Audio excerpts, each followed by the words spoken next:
Hello, and welcome to this week's Formula Fun podcast, joined by me, Rage, and also the normal host, Jamie. How are you, Jamie? I'm very well. We switched it up. I've been tested very much over the last 25 tested. minutes. There might be a B-roll at the end. No, there won't. There won't be a B-roll, people. Yep, welcome along everybody to the Formula Fun podcast. We're getting this back on track because God knows you've derailed this enough and no one's even heard it. Yeah, rage being rage. The last 25 minutes. It's always an ordeal getting these started. But yes, welcome back to the Formula Fun podcast for our review of the Canadian Grand Prix 2018. And another track we will be adding to the long list of tracks that people are calling to be axed. I mean, it's getting ridiculous now. It's so stupid. It didn't live up to the expectations. Get rid of it. Get rid of it. Build Mario Kart tracks. All they're going to have is people running around Silverstone like constantly every week. Welcome to the 22nd Grand Prix round Silverstone. You guessed it. It's the same as last week. They come back, they're older, and it's a bit shitter than the last time.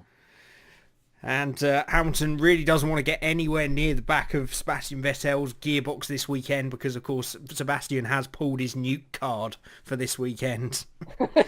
And that means at any time he can detonate a huge nuclear explosion. And that's the way we're going to wipe off the tracks this year. Yeah, so Canada, I mean, we'll get into it, I'm sure, and we'll get into the nitty-gritty of the race and maybe the reasons why so many races are being called to be changed, because there's a wider issue here. But in terms of the race itself, we will start where we normally do, practice. Yes, did some go round? Some went round, some didn't, yep, and some quicker than others. Yeah. Some not at all. Qualifying, we'll have a little bit of practice this week. Verstappen looking in such good form. I can't remember the last time a Red Bull drive, well, probably Monaco last week, but I can't, apart from that, I can't remember the last time a Red Bull driver topped every single practice session. Probably 2013. Yeah, maybe. I mean, I can't be fucked to research that, so who knows? Let's say sometime That's in your homework for the week. Yeah, so it looks pretty wide open practice. I mean, Mercedes looked like they were struggling to begin with. But the one thing we did take out of practice going into qualifying was that the top three teams, even on a track that was very limited in terms of what you need from the car, all three were still very close, which was good to see and a positive thing for the season coming forward. So we'll move on to qualifying and we'll work from the back to the front. Romain Grosjean, you have pointed out to me you didn't see qualifying this week. I know what you're going on to talk about. Okay. Big bada boom. Furry big bada boom. That's right. Chewbacca started stripping in the pit lane. Wow, not even a chuckle. Cheers, mate. Sorry. Cheers. Sorry. I'm just going to let that hang. Hurts. I can't even do a Chewbacca noise. I'm like, one, I can't do it. I haven't Please got it don't try. I haven't got it in the wardrobe. I'm sorry. Let's move on. Yeah, so Grosjean, a huge engine explosion as he was trying to pull out of the garage. Really not having the luck or the skill this year to do very well for us. So as well as hitting the water thingy, he blew up. Is that what you're going on about? Hitting the water thingy. He hit the little furry bear thing. Oh, the groundhog. Yeah. The water thing. What's the water thing? I don't know. I thought they were like water vole thingies. Groundhog, close enough. He hit the groundhog. Yeah, that was in practice. Yeah, and then in qualifying he blew up. Yeah. Good start. Cool. Yeah, he's just really not having any luck this year. It would seem, as well as being terrible. Well, the man can try. Well, he was better in the race, so we'll get to that in a bit. Both Williams, they're struggling so badly. They weren't even close this time round. Half a second off the rest of the pack. And, yeah, what do they need to do? Seems like they fired everybody again. Yeah, I was going to say, didn't they fire everyone? Yeah. For like the second time in 3 or 4 years. Not performing very well. Fire him. It's all right, mate. Fire Yeah. the fucker. Just fire him. It just seemed, just get rid of him, mate. It's fine. It's all fine. It's all fine, mate. Just fire him.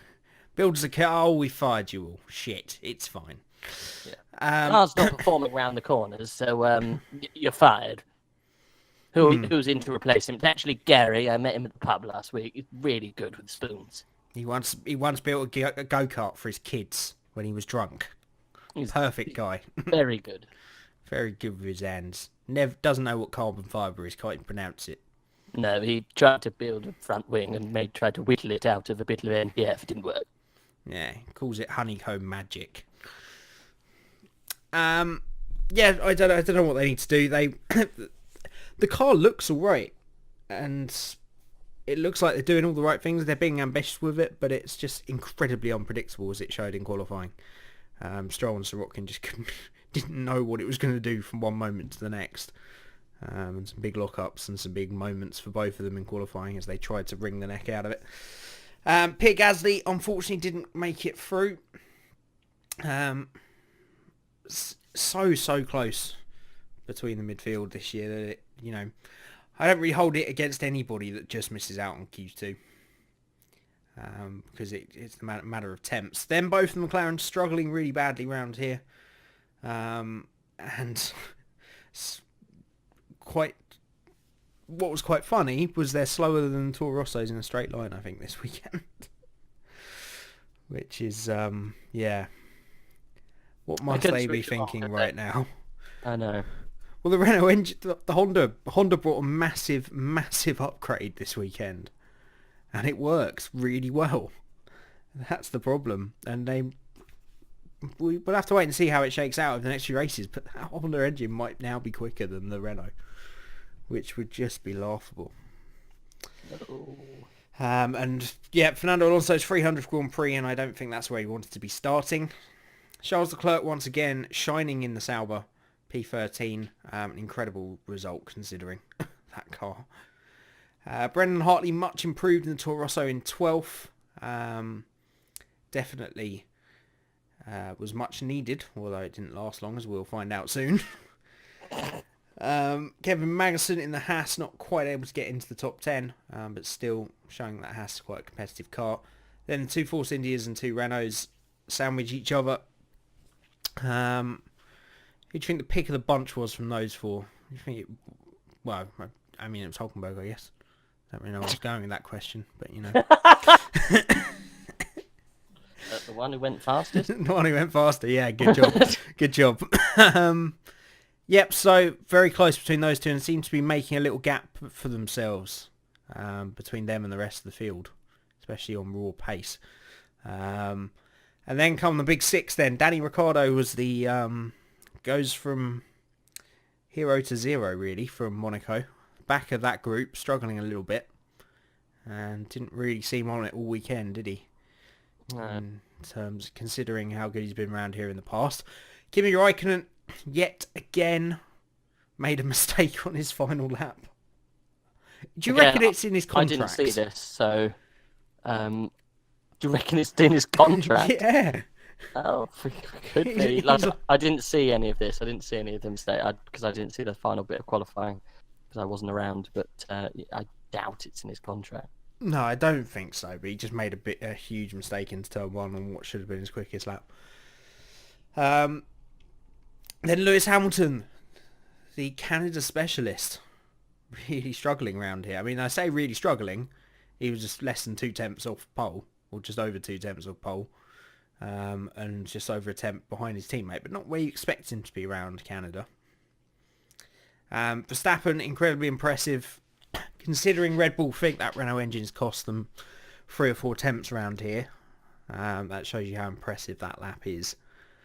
Then Bottas, once again, shining, and I think someone pointed out, and we'll get to it, I'm sure, that if it wasn't for that one thing in Azerbaijan, he could be pretty close to leading the championship right now. He is really performing this year. And another great performance from him in qualifying, getting as close as he could to the man of the weekend, Sebastian Vettel, who was a stunning pole and brought it out right when it mattered in the final lap.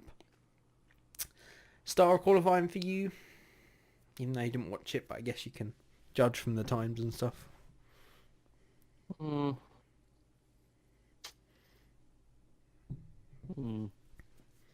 There's no standouts like, oh, he did well. So it's probably Bottas for getting up there. Verstappen did jump 2 places where he probably should have been. Well, that could be down to Danny not performing. Either of those two. Okay. Yeah. I'd have to go Brendan Hartley. I think he put in a great show in that Toro Rosso. And comprehensively beat Gasly in just what he needed to do, really. Has bought him a bit more time considering what Pressure happened was in on, the race. wasn't it? Yeah. At the moment. And that's where, a lot of drivers get off to a bad start in their Formula 1 or let the pressure get to them, but it's how they react to that sometimes saves them. And Hartley definitely seems to be going about it the right way and has definitely reacted well here at least. So we'll have to wait and see. I've got a feeling, I think he had an upgrade the engine upgrade, whereas Gasly couldn't run it, I seem to remember hearing. So potentially that could have been the difference, but still, I think he was superb. No. You don't know much about anything today, are you? Sorry. That's all right. No problem. Right, let's move on to the race itself. And let's get down to let's run over the start briefly. Good start from Vettel. Verstappen and Bottas had an incredible fight through the first few corners. It did. Really, what everybody's been asking from Valtteri, really getting his elbows out and not letting go of that place. And showed some of that fight that he needs to, but it's not the fighting against those behind you unless you're on pole, is it? It's the fight going forward at the start that he still lacks, I feel. Yeah, he takes a couple of laps to get into it, doesn't he? He takes a couple to wind up the car, which is fair. Everyone's got their own ways of doing it. I guess because he didn't have the benefit of having that front row, the number 1 spot to really kind of set the pace. But he got his elbows out. Definitely, it's good to see. Max, didn't just gift it to Max. He probably thought, well, you've got more to lose than me, mate. Really. Yeah, true. But Bottas, I think, can be considered a title contender at this point. Oh, so, definitely, yeah. But no driver's going to be thinking like that at this point. I better protect myself because I don't want to lose the championship here. No. What I mean is, Max can't crash right now. Well, he was given free rein to go for this one. Red Bull and Christian Horner came out and said, no, we're going to stop it for this race. We're just going to say, just go for it into turn 1. Do what you normally do, Max. So, yeah, maybe in the back of his mind he's still thinking about that, though. But, he fought that as hard as he could, and Bottas fought back just as hard, trading blows. And then we come to the big accident of the weekend. Nuts, Superman Hartley and Lance Stroll. Lance said he had a puncture. I don't know how true that is. I haven't had verification of that. But that is what he said over the radio. It looked like he just lost the car and lost the back end and obviously then slid into Hartley and forcing Hartley up onto the barrier. And it's been quite it must be since, I think, Fernando Alonso in Australia that I've seen a sideways crash. Or, a 90-degree crash from somebody. Nuts. I can't remember the last time I saw that. It was like 2 going into a tiny area that no one really wanted to be. Bless him. I did feel bad. At one point I thought, shitting hell, he's going to go into the side of his side pod with the nose, after the crash. So it was a bit of squeaky bum time. Yeah, it got caught up on the tyre, thankfully. So, yeah. It was a big incident, and I think there was some commenting that kind of accident shows the use of the halo. Oh, fuck off. because it shows the impact. You can see the impact that it took onto the wall. Well, they're the every crash now. Oh, it really shows the sturdiness of the Halo. no. But the Halos had, like the F2 crash a few races ago, had marks on the Halo. I know, but anytime now there's going to be a Halo slightly touched. Oh, that crash then saved his life because of the Halo. If that Halo wasn't there, he'd be dead. Okay, right. I know that you're not going to see any reason on this. I hate it as much as you do in terms. Oh of no, the way I don't hate it. It's just I don't like that. The way, let me finish, please. In terms of the way it makes the cars look. I don't care. But I get it for the safety completely, and that was one of those accidents where you can go up into the wall sideways, and it can find an angle to get to your helmet. So it was some good use for that, but big moment, big crash, and yeah, both lucky boys after that. I think I don't think there's any question, is there? It was Stroll's fault, whether it was a puncher or not. It was his car that caused it. Let's put it that way. Who? Stroll. Stroll, yeah. Oh, it was Stroll's fault. Yeah, he was an idiot. And super unlucky from Hartley, really. Because he had a good start, and he looked like he could have a good race, but anyway, no luck for him either. Then going a little bit deeper into the race, then. You had Vettel really scampering away at the front, Bottas just about holding on to him. Max sort of stayed in touch. And then at that point it was... I want to say it was Kimi ahead of... No, it was the top three, then it was Lewis, then it was Ricciardo, wasn't it? Then Raikkonen. So some of them made some very early stops. I think it was the two Red Bulls and Hamilton that came in early. Hamilton complaining about cutouts. Apparently, Mercedes, I heard of this as well. Mercedes had some like slots in the airbox or the side pods that were detachable for this kind of issue. Oh yeah. And they just pulled them off. That's why they brought him in earlier. Oh, I didn't hear that. I heard another more ridiculous story. Okay, go on. We do your ridiculous stories. Apparently, Hamilton was slow or had issues because a bird flew into his brake duct. Potentially. Can you imagine that? Hamilton, Lewis, we just realised a small sparrow has flown into your brake duct. No brakes for this lap, please. I'm reading that now, yeah. It was reportedly hampered by a bird flying into the brake duct, causing the engine problems that saw him finish fifth. How does that cause engine problems? Once a bird flies in, all sorts of trouble happens. The real secret of Mercedes' success. They put their turbochargers in their brake ducts. Those birds, they get everywhere. Much fluid comes out of a bird at 200 miles an hour. Anyway. Whatever it was, it caused him to pit early. Ricciardo jumped him, and then he was stuck in a bit of a predicament, really, wasn't he? Stuck behind the two Red Bulls with nowhere to go. But he didn't look like having the pace all weekend, to be fair. Then there was a good fight out front between Vettel and Bottas. Bottas looked like he could get on terms every now and then, but then Vettel would just say, yeah, on your bike, mate. And extended the gap again. I think Bottas actually had some fuel issues towards the end, which is why Verstappen closed in so much. But, yeah, I'm struggling, in this one. I really am. It was... Now, we'll probably come on to it later. I beg your pardon. We'll probably come all over it later. Okay, discuss this. I didn't ask for it to be repeated. Go on.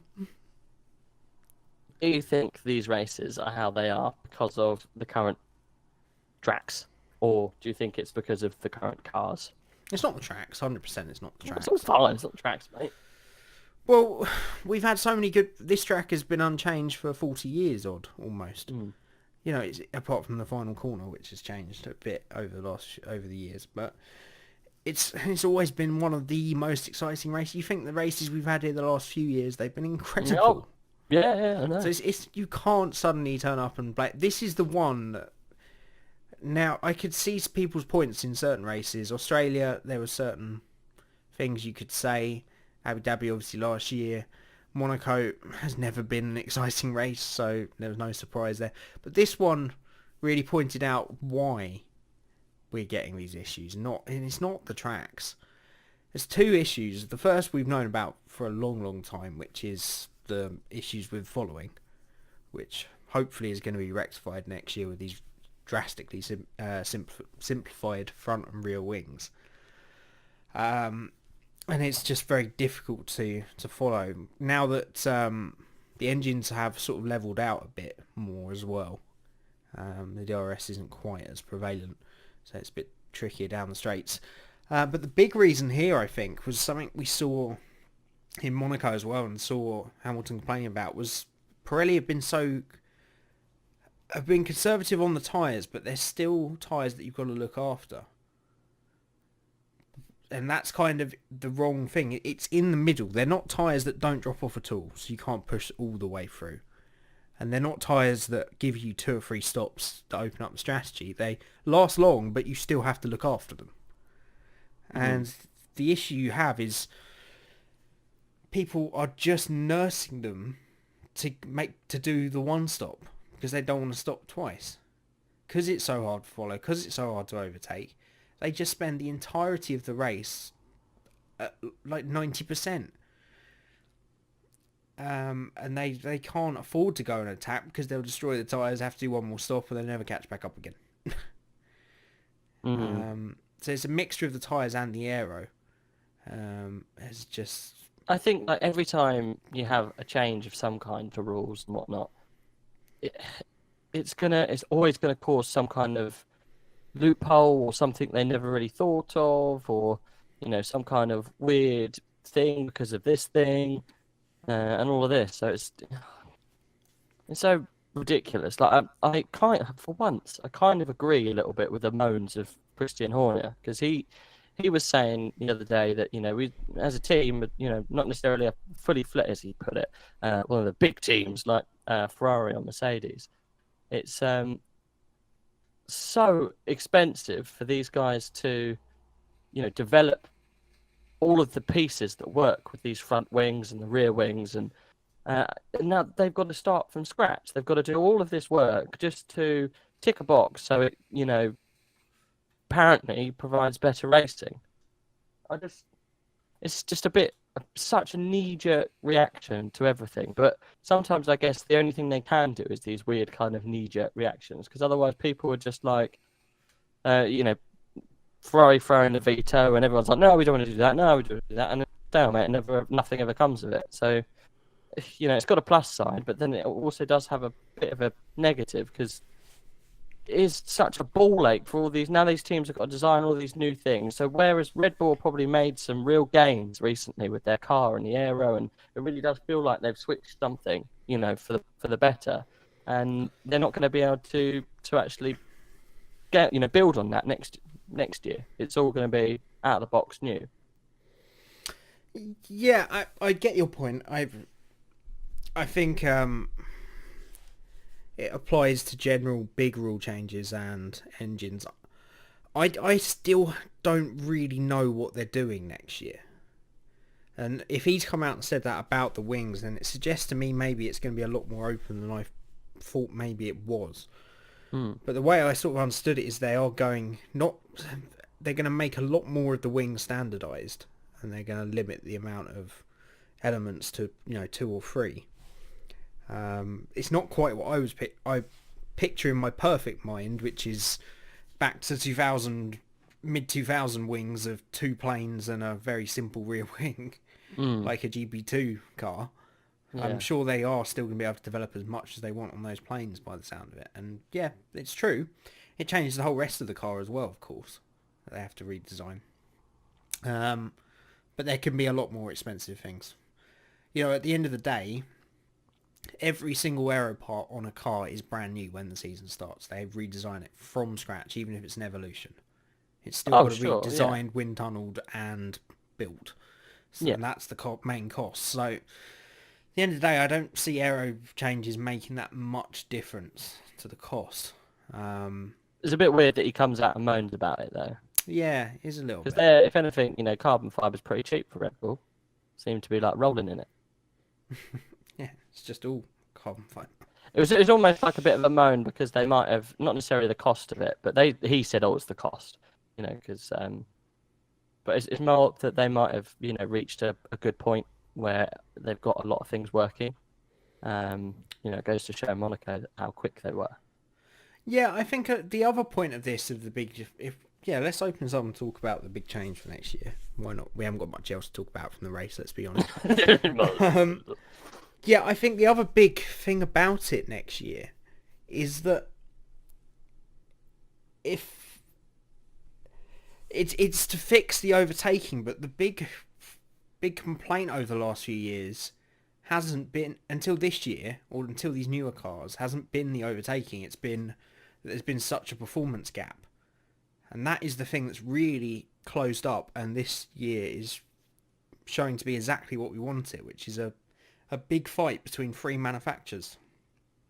That on any weekend, any three of them will get to the point where any three of them can win, and then that's back to the exciting stuff we want. The big question mark is whether, if we change that next year, or if we change the wings and these other little rule changes, whether that's going to mess that up again. In which case you might then be able to overtake and follow, but we'll then have one car, we'll have them all spread out again. In which case it doesn't make any difference. No. It's this horrible catch-22 that has developed the last few years. This has never really mattered to Formula 1. We've always had exciting racing, and it's always been the sport it is. But over the last 7 or 8 years, we're constantly worried about what the spectacle's like all of a sudden. It's like there's a moan culture. Yeah. When it comes to what kind of... we're so bothered about making every single race amazing that the races that are naturally amazing and the classics are kind of, I don't know, it's just, if you're not new to F1, and I think this is why maybe Liberty Media and a lot of people of recent are pushing for all of these changes and all of these, let's make racing great again and all of this. Mate, you can look back, they were all boring as fuck. There's only a couple of gems that they're like, wow, that was a really good race. Oh, do you remember that race? Like, they're not all good. Yeah. You need to understand that sometimes when 20 cars run round 70 times, it's not always fun. But then sometimes 20 cars run round and it's amazing. And it's spectacular, and it makes those races the ones you talk about for years to come. Exactly. Yeah. Leave it how it is. Fair enough. Back it off a little bit with some of the aero. But like DC said, we've got to a place now where all the cars are so close. Even the midfield are so close to getting up towards the top end. That I will hold on that point. That gap is getting bigger and bigger every year. That is not going to close up anytime soon. That is a huge gap compared to where F1 has been. Exemplified last year by the fact that not a single car that wasn't from the top three got a podium. Obviously, we've had that once this year. Actually, no, I think once last year at Baku, wasn't it? So I think once both years. Both same track, both years. That point I won't say, but I will agree that is Formula 1. And I think a lot of it is this social media element as well that's come in the last 10 years or so. That's changed that opinion, allowed people to be a lot more vocal, and they pick up on the vocal minority. And think it's like, is it meant to be a spectacle where everyone crashes and there's loads of restarts and it's all like, oh mate, what's going on? Occasionally, yeah. Sometimes people go round and one guy goes round faster than all the others, and sometimes he starts most of the time. Yeah, there's rarely anything else out of the norm, and those rare little occasions is what makes F1 F1, and I think we're forgetting that a little bit. Yeah, I think 2 very minor tweaks were needed, and I think the one we're getting, I hope these wings aren't a big deal. I hope they are just a tweak that will work, because I feel it's something that is desperately needed, and I think is that it just I've the said front all wing, along. or is it everything to do with the whole aero with the car? Well, of course you have to change the aero, because it affects it. But the idea is that the front and rear wings are simple. Therefore, they Yeah. can't be disrupted as much. Mm. That is simple aerodynamics and should, as long as the teams don't mess with it and the rules are strict, should work beautifully. That should completely solve that problem if they do it right. I think it's a great move, and I was shocked they'd actually done it, but I think it's right. Because wings were simple, not just when they came in the 70s, but right up until like the mid 2000s. They were simple. Get your wings here, mate. Oh, simple, mate. Get your wings. And then they went bonkers. But yeah, at the same time, that's in the overarching thing. I think they need to just make it. The second thing on that, actually, quickly, was the tyres. I think they need to. I just think 3 manufacturers of tyres. Yeah, maybe a couple of manufacturers, and that can be your difference. That could be your, competition of, instead of between compounds, it's between manufacturers. And I don't know if it'll work, but just try it. Just go with the old-fashioned tyres. You can go as hard as you like on them for as long as you like. And maybe bring in a mandatory pit stop or something. Because obviously the tyres didn't used to matter because of refueling. That was the big difference. And if they'd kept the same tyres, they could have done the whole race on them. And we would never see pit stops again in Formula 1 apart from front wings. So you've got to do something to keep them. But I do feel for Pirelli, it's such a difficult thing when people, make so much noise about what's wrong in one year and then they drastically change it for the next, and then it's way too far the other way, and it's a very difficult balance. I do like the Pirelli era, but it's just not consistent enough. That's the problem. They've never had the desired effect, which is, in an ideal world, you'd have a tyre that lasted, 30 to 40% of the race, depending on the compound, and you could go as hard as you liked for that time. Didn't matter how you looked after them, they would just reach their end, no matter what you did. But it's impossible to do that, I think. So we'll see. I am very interested to see how these wings work next year. But there is a slight worry that these top teams are going to spread out again next year, when I'm hoping we're going to get one of the classics, an El Clasico this season, between those top three. We're all waiting for this classic. But when will it come? My favourite Formula 1 is, if you get rid of 2009, which was just because of Button, which was a cracking season as well, to be fair. My favourite season that I've ever watched, I've watched back to 95, so it's not, the complete history of F1, but it's, pretty good of recent memory, is 2010. And was that one where they had 7 winners of the first races or something like that? That was 2012. 2010 was Red Bull, Ferrari and McLaren all going for the title, and you had Mercedes and Lotus up there, and on any given weekend could compete with those top teams. And we had 5 people that could still win the World Championship with 3 races to go. It was just spectacular season, and they had simple tyres then. The engines had reached the end of their life in terms of development, so they were all pretty much standard across the board. And you had the best drivers and the best teams. And I feel we've got a lineup now that could produce that this year. But they're still held back by the tyres and the aero. But we'll see. Right, let's go over a few last couple of points from the race. Obviously, Fernando Alonso retiring on lap 40. Sorry, you cut out. He retired to a gearbox issue, was it? Yeah, on lap 40. Not the way he wants to end this weekend, I think. No. But he's in a rare position. Unlike any other driver on the grid, he gets to go to Le Mans next week and probably win it. So I'm sure he'll be happy enough by next weekend, or this weekend. No other real things to talk about. Grosjean had a good recovery race in 12th. Vettel winning. Mixed it up a bit. We talked about that. Oh. I guess. Well, yeah, okay. And then he won. Was all that was missing off that discussion. Some model waved the flag too early, got some Yeah. stick, but then we found out it wasn't actually her who told her to wave the flag. The man next to her. Yeah. She's not so stupid that she just started randomly waving the flag as soon as she was given it. It's that she was told. And a few interesting things from that happened. So the race result was taken from when she waved it, and this meant that instead of Daniel Ricciardo getting the fastest lap, Max Verstappen got it. Now, did you see him being told this live on TV? No, I didn't. I've seen the video up, but I haven't watched it. Yeah, it's pretty funny. What did he say? He's so shocked. Like, these drivers pride themselves on getting those fastest laps. And he didn't really say anything. It's just pure shock on his face. Pissed off.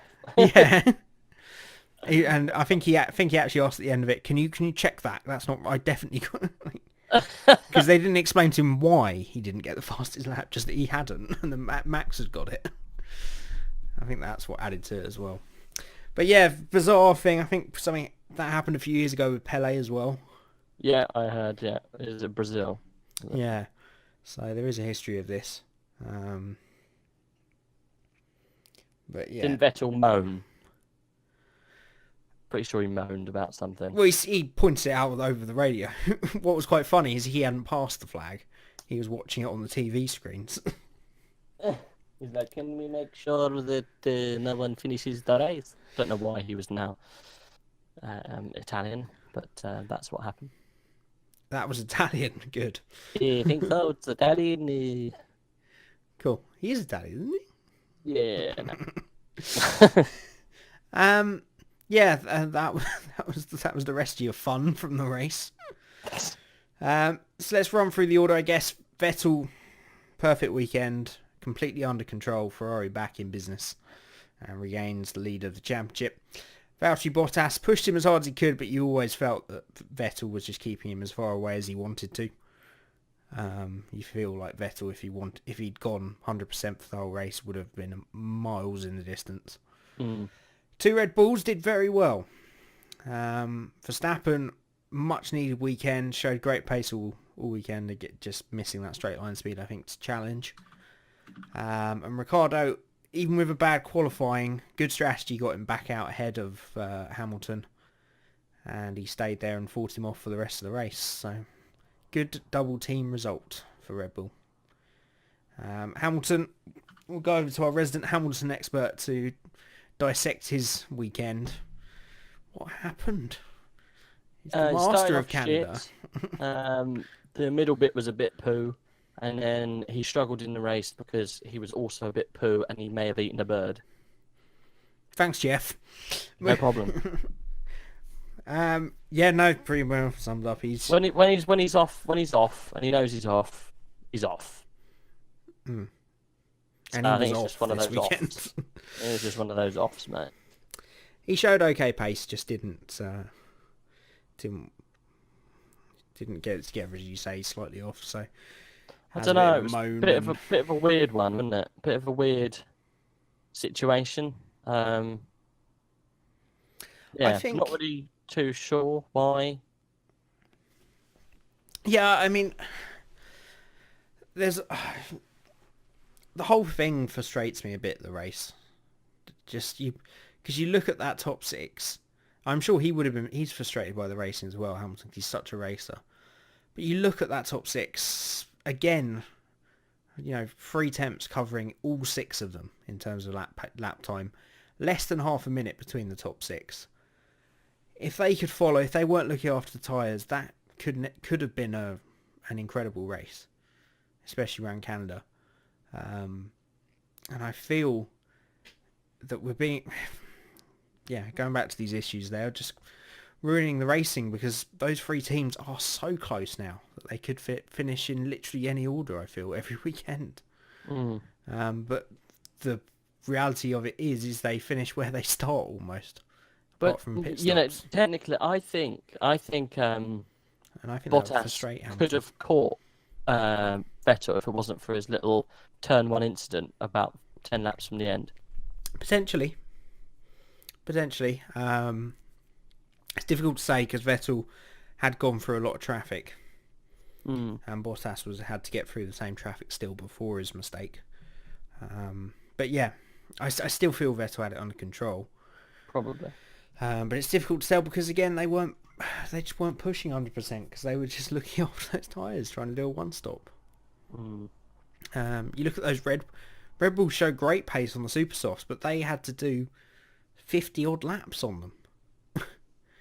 And they just can't push consistently. But anyway, I think going back to that, I think that's something that is winding up Hamilton more and more. It's just the racing they're having to do, and that could be what's getting him off. I think a bit.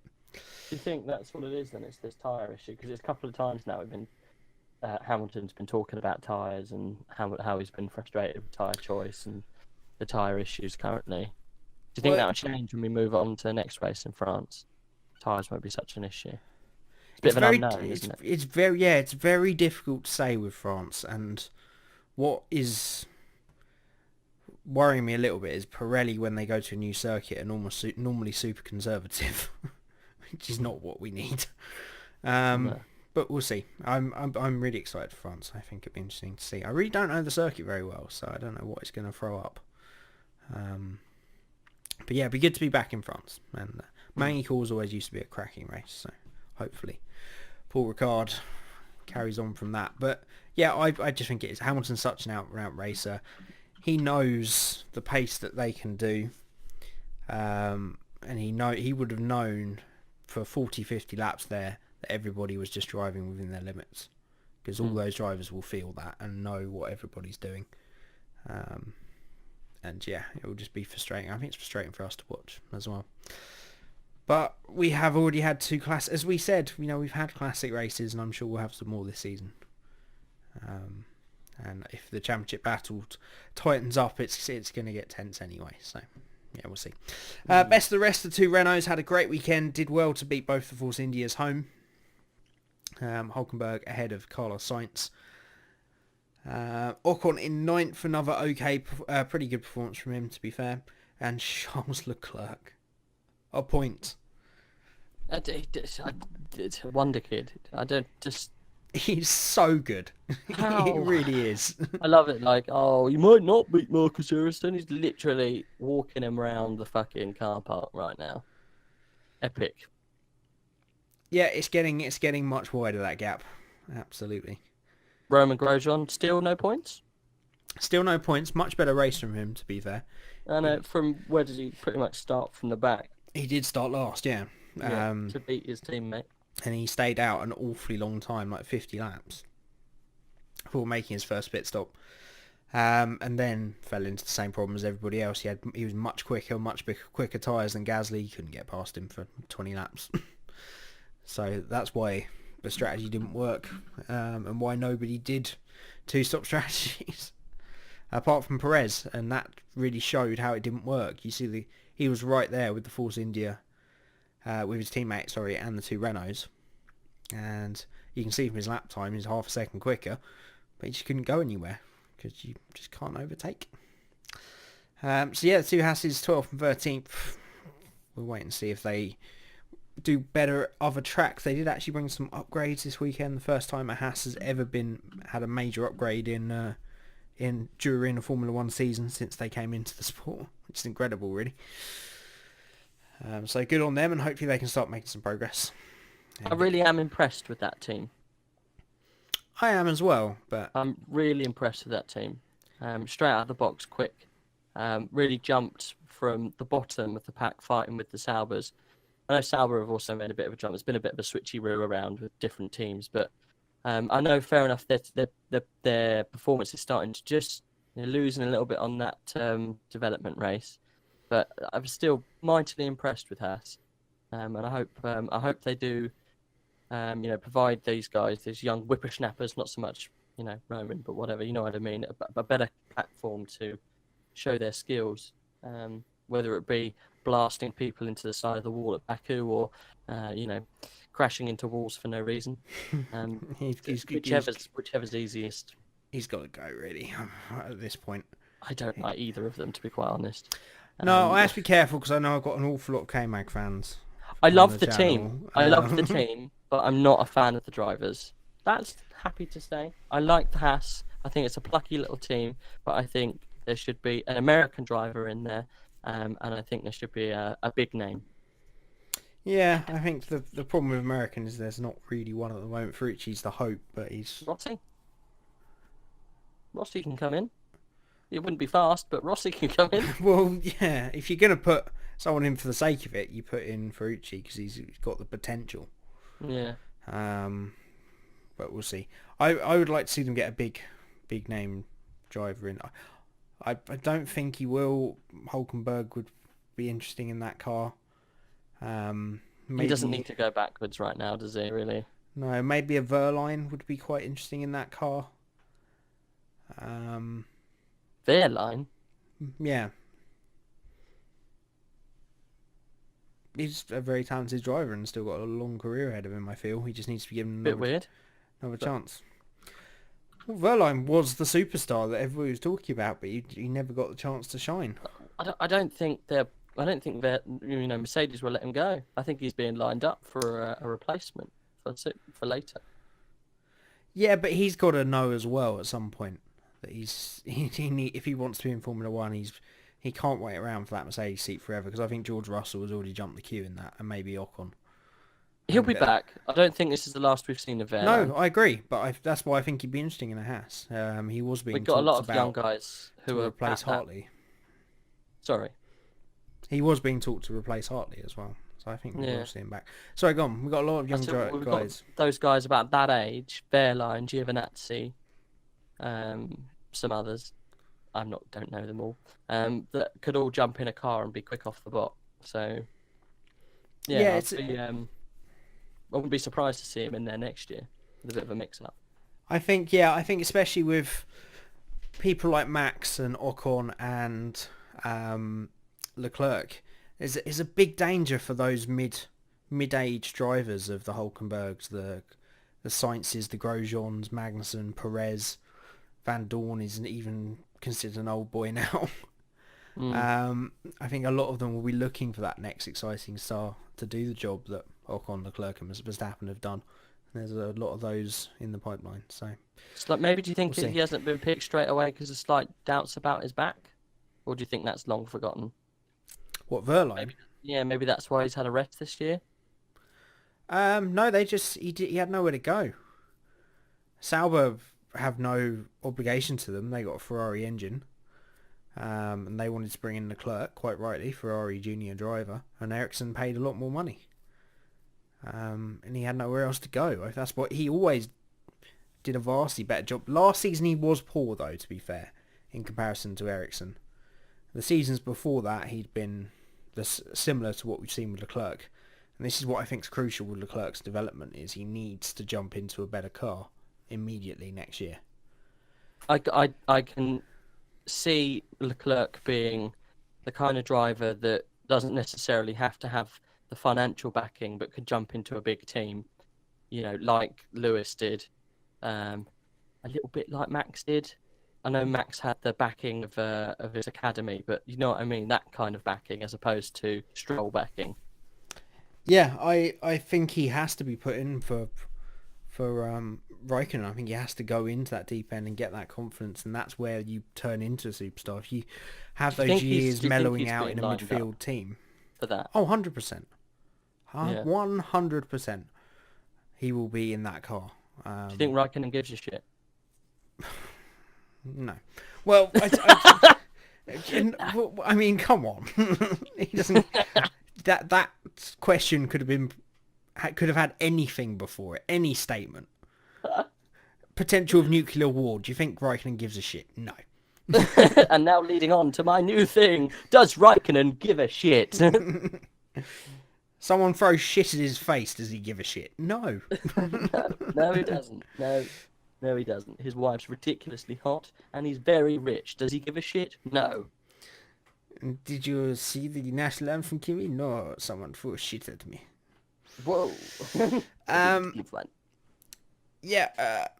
I have no idea where we were going. I was going to before we finish went down going that through the tangent. results, but I mean, Perez had a bad race. Wrong Some strategy. other people crashed. Ericsson and Van Dorn were pretty awful. Sorokin did okay, I guess. Yeah, so interesting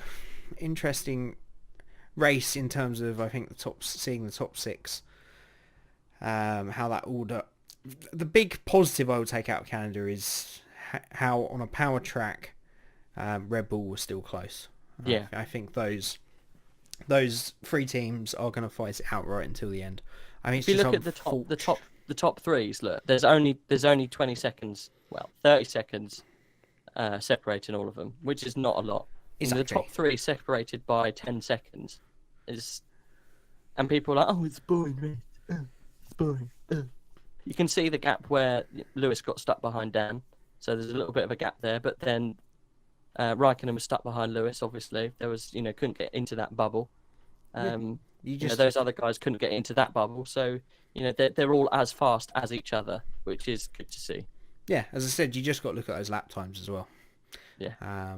Barely any difference between them, and that's as I've said, it ties in with my frustration about the racing, because I feel Canadian Grand Prix gone past with those 6 drivers as close as they were. That could have been an incredible race, but they were just sat there managing, unfortunately. Right, in the championship, it means Vettel goes 1 point now ahead of Hamilton. Fight for 5. He's getting closer. 5 for 5. 5 for 5. 5 for 5. 5 for 5. Bottas and Ricciardo getting closer, but still not quite close enough.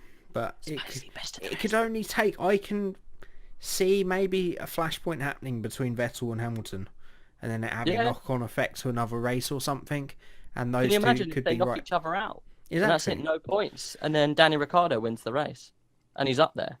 100 points. Exactly. Him and Bottas are still in range. Easy. I think Verstappen always has a very strong second half of the season. I think he scored the most points of anybody last year in the last 5 or 6 races. So we'll see what happens. Anything could still happen. As a wise man said, anything happens in Formula 1. Usually does. Exactly. I think that man was Colonel Sanders. No. Of course. I'm sorry, Murray. I'm sorry. I'm so sorry, Murray. I'm incredibly sorry. Terribly sorry. You're a god to me. Alonso, after 2 terrible races, is still 7th. He's just next level, isn't he? Yeah, Hulkenberg with a really bad machinery is close behind. But still, yeah. Is he bad? Is it bad machine? I feel that Renault is best of the rest. I feel the only reason McLaren are there is because of Alonso. Nando, that is nuts. 32. 2 is... And he's had 2 no finishes the last 2 races. He's still there. 8. To Stoffel's 8. I'm surprised. 8, Jamie. I couldn't even remember that Van Dorn scored 8. 8. Jake Dennis. Fucking Jake Dennis. That took a while. Jake Dennis, mate. I couldn't resist. And yeah, Gasly's still looking pretty impressive. Magnussen's still in the top 10. And Grosjean still yet to score. Unbelievably. And in the constructors, a little bit more bigger of a gap than in the drivers, mostly because of Kimi Räikkönen. I've said all along, I don't think Ferrari can challenge for that world title, for that constructors title until they get rid of Räikkönen. Though I don't think they really care at the same time. And Red Bull obviously still hurt from Baku and a few bad results early on, and Renault have extended their gap over McLaren. Right, you know what that means?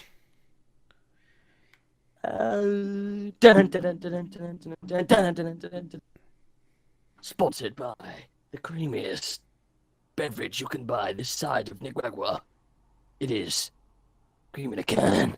It's canned cream, chilled on the icy slopes of Mount Everest. It is the only cream beverage you can open and blast all over your face. Cream in a can.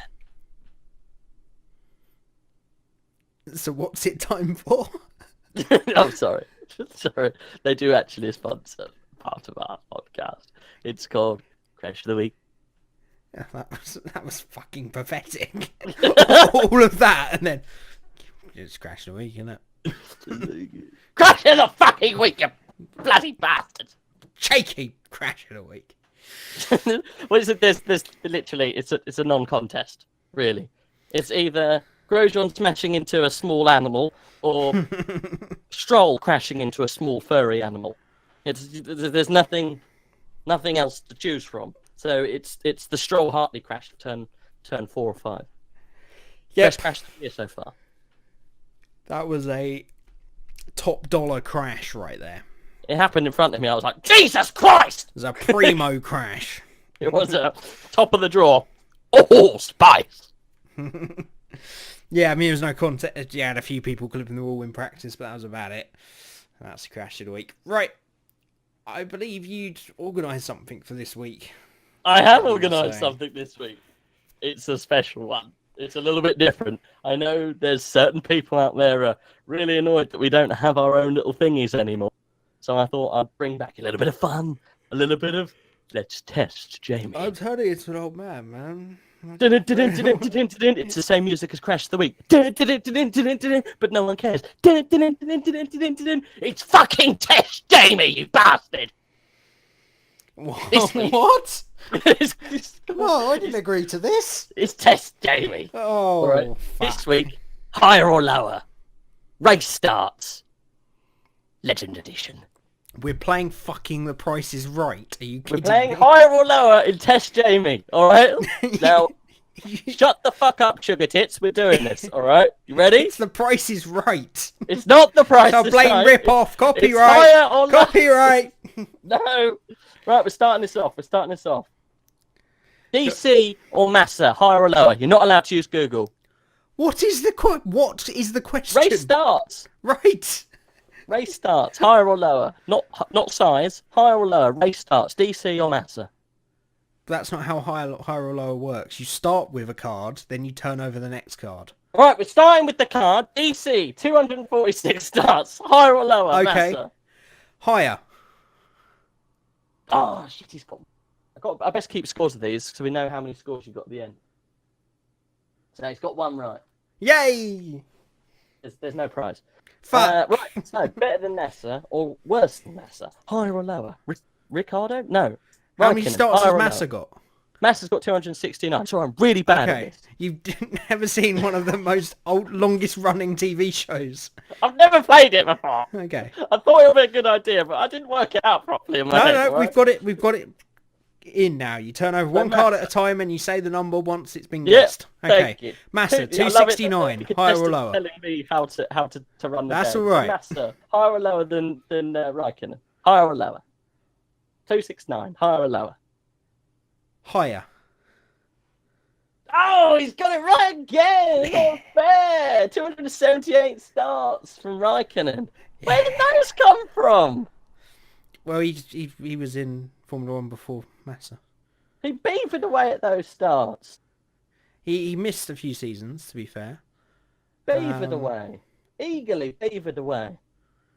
Hamilton, higher or lower? Lower.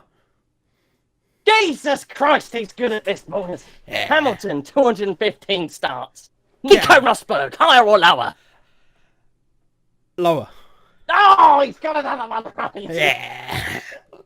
It's my kind of game. Let's do it. Come on. Oh, this is going to be easy now. How many starts did Rosberg got?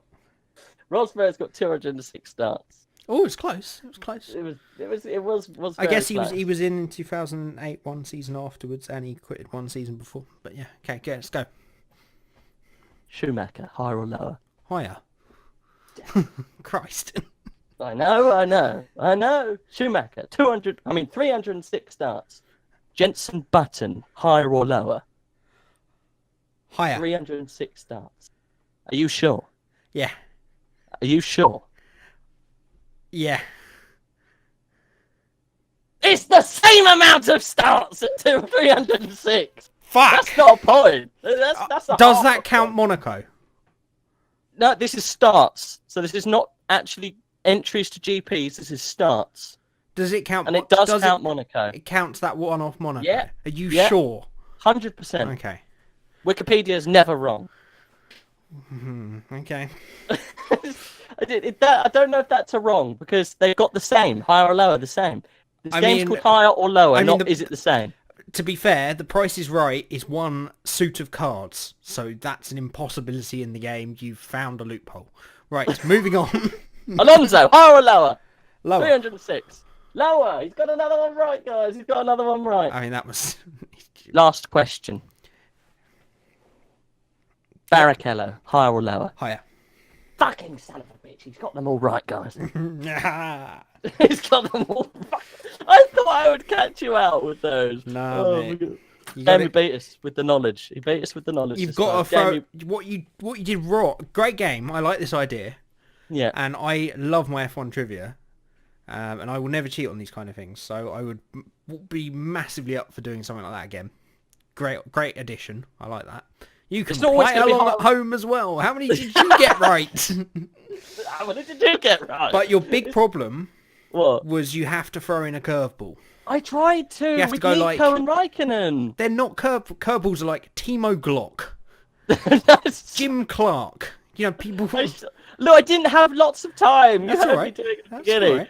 I should have gone like Luizzi. How many has he got? Higher or lower?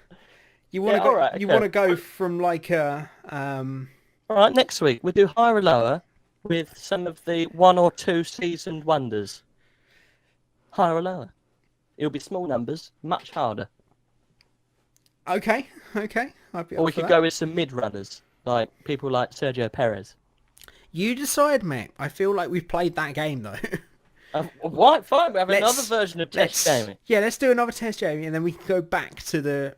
You can refine the higher or lower, learn the rules. Before I drop some shit on you, I should really learn the rules. Yeah. I think that's what we came away with today. Make sure you're dropping the shit in the right place.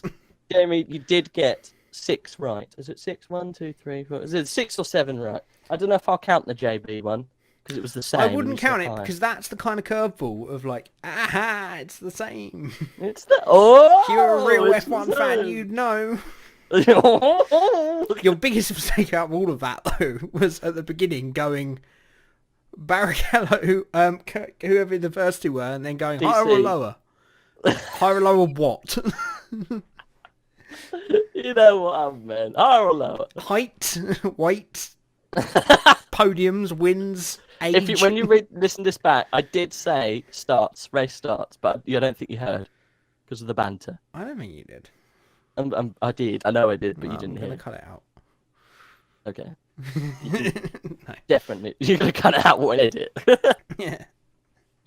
Oh, well, yeah, that's the new little fun section, I think. It saves time doing both of our thingies, and it's... I want to bring topic backs at some point, but I just have no...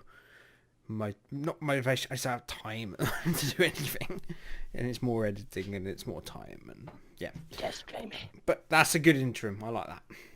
All right, cool. I like it a lot. I like it. Bit of news. I mean, you've already used one of them, then, which was the bird into brake duct. Yeah, sorry about that. Brake duct bird. I've done 2 bird stories: bird that waved the flag too early, and brake duct bird. Lando Norris could see an outing at the British Grand Prix, presumably in a practice role for somebody. Did you hear that and it was lots of people a couple of people who are watching, obviously, because we've spoken about this before, but obviously Lando's was approached by Toro Rosso, was he not? Yes, yeah. So they wanted to replace Hartley with him. I feel it was a bit of a missed opportunity for McLaren, because I think that would have been a good idea to put him in maybe for half a season. Yeah, get him ready. They can, but at the same time, he's got a Formula 2 championship to go and win. I mean, he's only 17. Yeah. So he's got time on his hands. So I love it how you only months ago like, I'm really worried about the British talent, and we've got people like Lando Norris breaking through. Well, the thing that worried me was them getting the drives. Oh yeah, I guess more than anything, because Russell still worries me. Russell's had a good season as well. He looks like he could need another year in the cooker of F2 though. But same thing there. I can't see a seat for him in any time soon. And if they miss their boat and come in after the ship has sailed, like Palmer, then they never really get to show their ship worth. has sailed, Palmer. Oh, Well, I mean, he was doing exactly what Norris and Russell had done in Formula 2 for years, and then won the title, and then had to wait another 2 years before he got his drive. He was, 24 or something by the time he got his chance, which is, you need to be put in at a young age nowadays if you're going to compete with a Verstappen or an Ocon or someone. So, what else have we got? Vettel said it was short-sighted to say that Canada was boring and that some of the World Cup matches will be boring as well. Cheers, Seb, for your words of wisdom. What did you say? The matches are going to be boring. He said some of the World Cup matches will be boring. That's just like saying that some of the races this season are going to be boring. That's exactly his point. Is it? Yeah, we won't say it. Some of the World Cup games will be boring, but we won't see that was a crap World Cup, will we? And that's why we shouldn't say Formula 1 is rubbish, just because there's a few boring races. I think that's what he means. I don't know. Okay, but went over my head. His German. He also likes wit. restoring classic motorbikes. He's a bit of a James May as well. There was a Sky interview with him where him and Ted sat down and played backgammon for some reason. Oh. He said that that's what he likes to do when he goes home. It's fucking awful. Put together an old classic moped. Great. I quite like that he's just this completely, chilled out and disconnected guy from the comparison of Hamilton anyway. I think that's what makes their rivalry quite funny. Anyway, what else have we got? Hamilton said Ferrari will falter at some point in the title battle. Checker flag mix-up was a result of a simple miscommunication. Well, we knew that. Williams won't write off the 28 season and vow to fix the underperforming car. We won't give up, insists Claire Williams. Paddy Lowe said over her shoulder, "We've given up." No. We have to fix the car. Paddy Lowe can say anything over Claire Williams' shoulder. She wouldn't care. Joke. Oh, Claire, you saucy bitch. That's what he actually said. Oh, God, stop. Oh. No. Weird.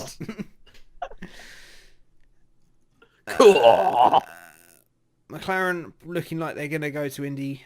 Looking like they're going to start up a full-time Indy project. That's probably where Alonso will go. Force India, of course, in the last few weeks, Vijay Mallya has sort of announced that he will be severing all ties with Force India. His court case.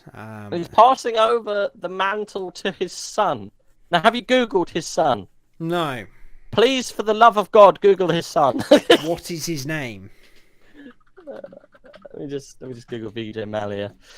His son, Siddharth Mallya. Siddharth Mallya. Oh, Vidarth. Vidarf. No? No, Siddharth. Well, it S-I-D-D-H-A-R. also corrected to Vidarf. Sid Mallya. There we go. Sid Mallya. I mean, yeah. Just what is that? Hey. So he's now going to be looking after... He is just literally a name on a piece of paper. Yeah. Daddy's still running from home. You never know. Trust me. He might be, yeah. No way. Is he a secret genius? No way is that person. I mean, this is just a stream of model pictures and Instagram stuff. There is no way in hell that is happening. Vijay Mallya is still in charge of that team. Yeah, I mean, there's a side-by-side picture of Vijay in 1992, a similar age to his son, and they really don't look anything similar. There's no way. BJ is still running that team. Well, he's not running it as a face-to-face thing. If you he's got someone else to run it, and his son's just let me finish my story. Okay. You will know that neither of them will probably be running it. Yeah. Because Rich Energy have told, this is what makes it a bit dubious, have told the Daily Telegraph. That worried me a bit. That 100 million takeover offer for Force India has been agreed in principle. I've never heard of Rich Energy. They're two words that shouldn't really go together. It would be a Would you like shame. to buy energy from us? We're rich. It would be a shame if VJ Oh, they're a backed British out. energy drink. It will be a shame if VJ pulls out of Force India, because he's one of the one of the last of the of that pack, like the Eddie Jordans and the Ron Dennises. You know, the big business playboy style. Not so much Dennis, but at least you know what I mean. He's one of the last kind of pleasure F1 team owners. Do you know what I mean? Yeah, they're not. They've never bowed to big corporate teams or needed a partner as such. They never needs to go with a manufacturer and look for these things. He does very much do it on his own. To be fair, he's immensely rich, which helps. He wouldn't. Let's put it this way: he's not stupid, and he wouldn't be running for Tinder if he didn't make money. Potentially, I mean, at least some of the time. He's immensely rich, And so he doesn't. He can afford to lose 10, 15 million a year probably. yeah, Even if it doesn't. But yeah, it's had good business sense, and they've had to, and they've always been. You gave them your team of the year last year just because of how well they budget themselves and how much they do with such little money. it's just a shame if he while he was walking, but yeah, it is a shame. Yeah, I still feel the principles and everything he's put in place there. It wouldn't change much. They have risen from the ashes of Jordan, who were very similar in the way that they did a great deal with very little. So I feel that's something that's bred into the team's DNA, and I think whoever took it over would, and as long as it wasn't a big manufacturer, could do a similar job with that. So I'm not too worried for him, and I think there's a lot of very shady stuff around BJ, so I still hesitate a little bit to give him praise for all of that, because we don't really know the extent of what he has been doing yet, I feel. But anyway, that's the For news. a court to decide. Yeah. And that brings an end. Renault have apparently pitched the deal to try and keep Red Bull. What happened, boys? Just Would love to have seen them grovelling to them. Oh, please, Red Bull. We really would like. We are still so slow. We know we are very, very, very slow. We do have a very good relationship. We would like to copy your work. We finally realized we don't have a cat's help in hell of beating you. No. So please to stay. So please, we must win it through somebody at least. No. All right. That was a fly on the wall in that meeting. Yep. It's pitch perfect. I think that's exactly what would have happened. And I think that's going to round up the podcast almost. We can take a quick look at the fantasy standings. Oh, I forgot. Yeah. Shock horror, I forgot. Am I still winning? You are. Yay! I, of course, tactically went with my tried and tested team because I'm committed to them, not because I'm forgetful. I promise. And I'm stuck in this thing of I don't want to be the first person to blink from the original trio that selected this team and have kept it all the way through. You don't want to go back now to lose. No, I feel I would feel crushed if I changed it and one of those two kept it the same and stayed above. But Who's my turbo driver? Hulkenberg was my turbo driver. Hulkenberg was your turbo. Got yourself 38 points, 148 points again for you. Actually, your weakest weekend, but still 148 is pretty damn good. In second place now, we have Connor with Papaya Orange Formula 1 team. 125 points from his weekend, not the strongest. Nobody scoring massively apart from Vettel. Like a lot of people lost points on Alonso this weekend, but he still finds himself in second, but he is a good 70 points off you now. Just 1 point behind in third is Jasbrug Leslie. Good weekend from him, 159 points. Good points from Hulkenberg, Hamilton, Ricciardo and Red Bull. No minus points. That's always a positive of this fantasy league. Then come the trio, the Team Dream Cream trio that will not blink. We have got Jeremy of Sawyer F Team, myself and TKM Sport, who all have stuck with Alonso, Hulkenberg, Ricciardo, Magnussen and Vettel and Red Bull. Lost a lot of points on Alonso, not going to lie. He's still my turbo driver, which is the other issue. I could at least change that each weekend, you'd think, wouldn't you? Maybe that can be my tester next week. But good points from Hulk, Ricciardo, Vettel and Red Bull means I still get 131 from the weekend.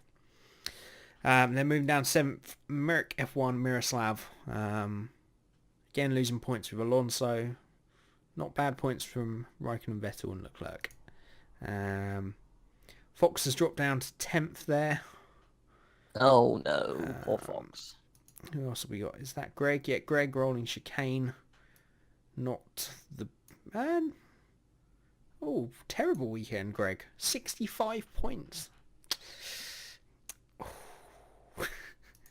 Went with We need to as his team. big this up a little bit more because I feel there's a problem with fantasies. People like gets halfway through and can't be baffled. I'm so far behind. Well, I mean, I'm looking through. They don't want to win. If I take someone as an example here.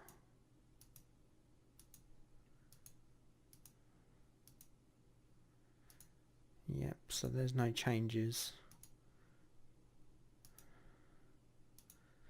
The majority of people are still changing week to week. Looking through. They are changing their teams. Actually, they're not all changing. Actually, there are quite a few people that have just stuck with the same team. I feel that's the pure way to do it. I don't feel you can really win this championship unless you have that. Unless you know deep in your heart that you had your team all the way through. Otherwise, it's just a fake victory.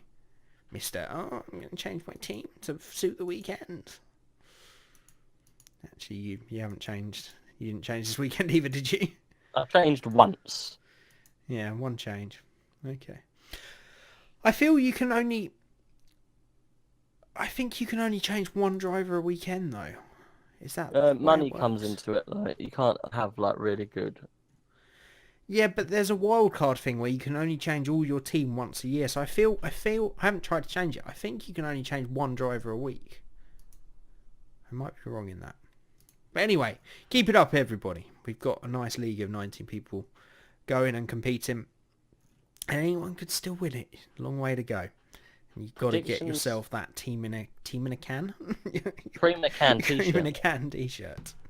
Predictions. Where are we? I mean, it's super difficult, isn't it? France, I'm just going to look at the Paul Ricard layout because I don't look at the really layout. don't Just know. say 3 cars. Ricard. I'm gonna go with Lewis. Ooh, that's an interesting track. I know. Lewis, Dan, Verstappen. I don't think Vettel's gonna finish. Okay, I'm gonna go with Vettel,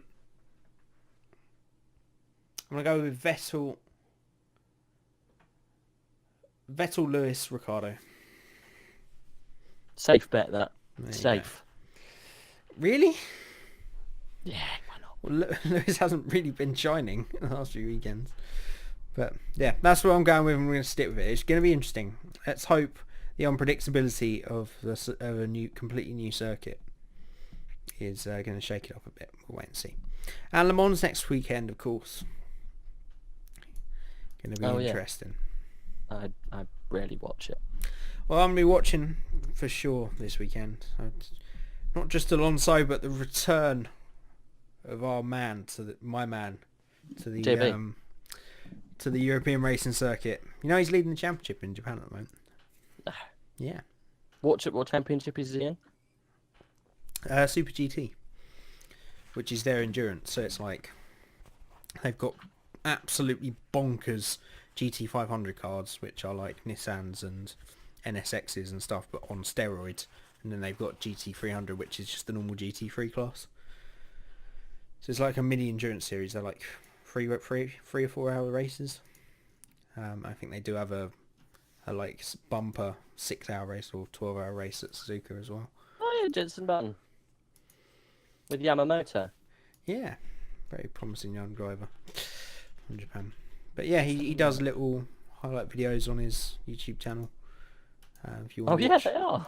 If you want to watch each 32 race in points. sort of 15-minute chunks, which is quite nice. Consistency, mate. Yeah, man, Second, his like, tyres. second. His tyres. But the one weekend, I think, he hit where they had a lot of... Because they have a ballast system in that, where the front guys get a lot of balance. The first time he had a lot of balance, he just looked after the tyres like perfectly and did one less stop than everybody else. So How yeah, long are the it's races? I want to say 3 hours. Super GT results. Oh, don't be all in Japanese. It's not. Difference kilometers. That doesn't tell me anything. So it's pretty much, it's like DTM, but for a much more crazy. It's a lot longer. It's a lot more like endurance racing over here. DTM isn't endurance, really. They're still sprint races, really. So 300 kilometers and 500 kilometers. The general distances. Then they have the 1,000 kilometers of Suzuka. It is the long one. So they're quite a long time. That still doesn't really answer your question, does it? But they're quite long. BMWs are in it. Yeah, so they say the GT300 class obviously has all the Japanese cars you'd expect, but they have a lot more of the GT3 cars from Europe. So you got the Porsches, you got the Mercedes, the Audis, but then you've also got Lexuses, GT86s. There's a Toyota Prius GT car. Ooh. But the main class is the Lexus, the Honda, and the Nissans, which are all on steroids. Is there NSXs in it? There are. That's what Jensen's driving. Is he? Yeah, mate. He's got to continue with Honda, isn't he? No, I guess. But yeah, it's the. Have you been watching it? I've been watching the videos on Jensen's channel, which are actual race highlights. What colour's Jensen's car? A blue. Dark blue. Yeah, the highlight videos are fun enough. I feel like most endurance racing, it wouldn't be that exciting to watch. What helmet has he got? Pretty similar to his old one. I think there's a little interview with him. Oh. He's having a great time out there, and they're doing pretty well. Yeah, it's kind of like his do you know the? Well, he changed it up a bit. But the one he had for that 1 year at Japan. It was like his normal design, but with the white and red Japan thing on the top. It's such a shame that he's not in Formula 1 anymore. It is, but I feel if one of two things would have happened. It's he would have been forced out the door, which I don't think he was in the end. I think he did decide to leave because he had other drivers available, or you would have got to the point where he had a bad season, like really bad. I feel with legends of the sport like that, you don't want to see that, do you? No. I think they got to leave at the right time. And I'm kind of excited. It'd be interesting to see him coming back to Le Mans. It'd be nice to see him doing it in a more competitive car, but it is Le Mans, so anything could happen. But yeah, I'm glad he's having fun out there in GT and testing himself, so we shall see. Right, let's wrap it up for this week. As per usual, thank you everybody for watching. I hope you guys have enjoyed the podcast and continue to enjoy it and support it. You can obviously hit that like button if you did enjoy it. If you've got anything you want to discuss with us from the week's race or Formula 1 in general that we've been talking about, you can leave that down in the comments below. If you're new, you can subscribe as well. And yeah, I don't know when we'll be back for stuff. Maybe do some co-op when we can. Me and Rage, this is. Because Is it a 2-week break for France? Yeah, it's 2-week break. What we've got the rarest of things coming up though after 2 weeks. And France, the rarest of F1 beasts, a triple header. Oh, fucking Christ. I know, we're going to have to be busy with the podcast. So it is France, Austria, and Silverstone back to back. Back to back to back. Busy. Yeah. Busy team. So it's going to be very interesting. Or not. We'll see. It depends on the races, doesn't it? But yeah. Join us for that. And yeah. Thank you everybody as per usual for watching. And we'll catch you again next time. Jerk chicken on toast with extra fries, please.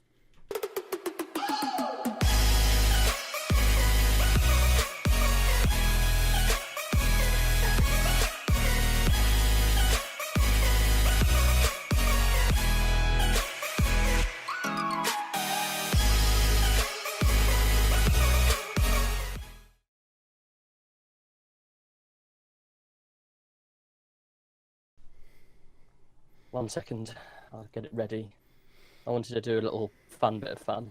You don't have to do any fun bits of fun. It was just I had a fun idea, so maybe it could be fun. Hashtag Okay, fun. getting ready for the fun. Now, one should always be ready for the fun. The fun has not begun until the fun has begun. Is this physical fun? It's a bit of fun. Bit of fun. Okay. What's that? No. Oh. Are you okay? I may have laced my cereal with crack. Okay, because you seem to be losing it. And losing it with yourself. Having little mini conversations. I'm not sure I know what you mean, old boy. Is that what is that? Oh yes, hello. Hello? Hello? Hello? Where did I find that thing of sausages? Yes. Brilliant Oh, things. lovely. Absolutely. Oh, hello? Hello? Hello? Oh, hello, yes.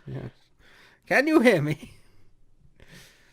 I'm coming to you via the internet, or so they tell me. It's been ever such a long time since I went outside.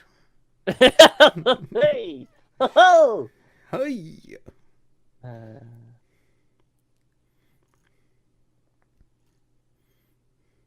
I'll only be a couple of minutes. Okay. Can't wait for this fun.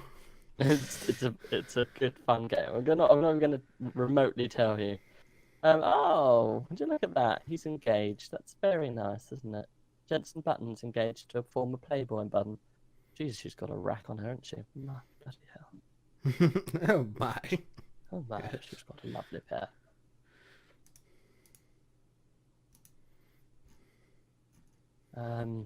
What's his name, that old whippersnapper?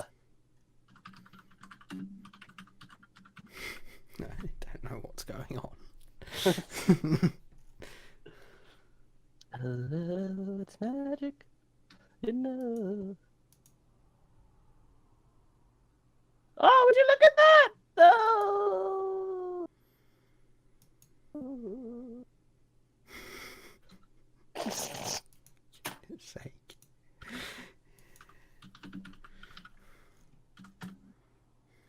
Ho, ho, ho, it's Ruben's Barricado. La, la, la, la. That shouldn't be much longer. It's alright, I'm recording all this, so... What? This can be the podcast. No.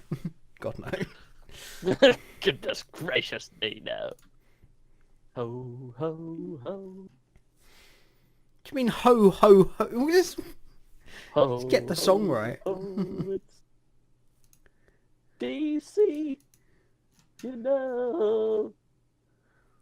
Is a theme going on with these drivers? Can you guess the theme? No, you can't. Don't even try. I mean, you I'm going to haven't reveal. given me much to go on, so... No, No, I shall not. It shall be August.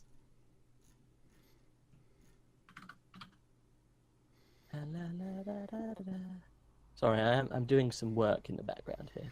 I could guess Finn, but I don't think it's right. So No, don't guess anything. Don't guess. no, I'm not going to. But Don't guess anything. No, it's no, don't know. It's definitely No. I'm not guessing. No. It's definitely not right because it's not fun. What I'm thinking. Oh. Mine's a serious discussion. What I'm thinking. So God knows what you're gonna do. Oh no, it's magic on his anus. I think he's a dark horse. He's a dark horse. Oh, dark little horsey over there. Oh, look at the lovely hair. What an absolute bastard. He didn't even get to that far. Well, that'll do. Carry on. Oh, now I know it. Okay, cool. He knows. He knows, but is that what it's going to be? How will it evolve? Nobody knows. Let's start the podcast and we'll find out. For goodness sake. I'll jump it on randomly, maybe after we've done the race and the fun parts. Carry on. Off we go. That'll be 10 minutes in. Yeah, 10 minutes in. Dun-dun-dun-dun-dun-dun-dun. Rage's special games. Please don't call it that. God's sake. All ready. Let's get this show Want on to the play road. my special games, boy? Would you like to play the special game? Turn the lights off and see what happens. I always make sure it's recorded, though. You always Makes make it sure more what? fun. I can only do it when it's being recorded. Oh. My special game. Lots of rubbish. Rubbish. Jiminy Cricket, Jason. I'm ready. Are you, though? I'm ready. Good. Right. Let's go. Have we got a theme tune yet? No. So pissed off. No, I think I should do the theme tune. Are you recording? I've been recording for like 30 fucking minutes. I'll start again then. We can't use the Pirates of the Caribbean. For fuck's sake. How did you know? Okay, I'll change it. What do you mean, how did I know you were doing the Pirates of the Caribbean? Because you were going dun dun dun dun dun dun dun dun dun. Oh, it wasn't that bad, was it? What do you mean bad? It was good. That's why I guessed it. I'll do another one. Dum, dum, dum, dum, dum, dum, dum, We dum, can't dum. use the train. It's a Fleetwood Mac fucking song. Fine, mate. We can use that one. It's all fine, mate. Copyright. It's all fine. It's all fine. Okay. I don't know then. I'll have to come back to me on that one. Just. I'll try one more. Dun, dun, dun, dun, dun, dun, dun, dun, dun, dun, dun, dun, dun, dun, dun. That one works. No idea what that was. That's good. That was, no idea. Welcome to the Formula Fun podcast. To with me, Jurassic Rage. Park. Welcome to Jurassic. We don't know any facts about Formula One. Look, Jurassic Park Evolution is out. I want to play it, okay? Oh, Let's sorry, carry on. Let's carry hurry on. up. As you were, sir. Actually, I don't, because I'm not paying 45 quid for it anyway. Hello, and welcome to this week's Formula Fun podcast, joined by me, Rage, and also the normal host, Jamie. How are you, Jamie?